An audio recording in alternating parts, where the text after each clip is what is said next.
মানুষ ক্ষমতা চায়, সম্মান চায়, ঋণ চায়, কিন্তু আমরা প্রায়ই ভুলে যাই সবকিছুর প্রকৃত মালিক আল্লাহ। বলুন, হে আল্লাহ, তুমি সমুদয় রাজ্যের মালিক, যাকে ইচ্ছে রাজ্য দান করো আর যার থেকে ইচ্ছে রাজ্য কেড়ে নাও, এবং যাকে ইচ্ছে সম্মানিত করো আর যাকে ইচ্ছে অপদস্থ করো। তোমারই হাতে সব রকম কল্যাণ। নিশ্চয়ই তুমি সকল বস্তুর উপর ক্ষমতাবান।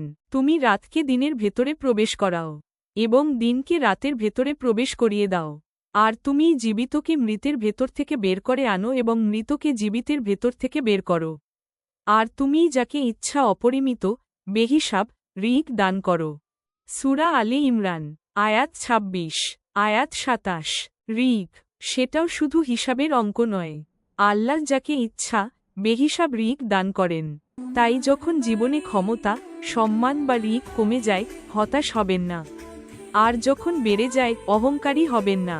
কারণ দেওয়ার মালিকও আল্লাহ, নেওয়ার মালিকও আল্লাহ, আর তিনি সকল কিছুর উপর সর্বশক্তিমান।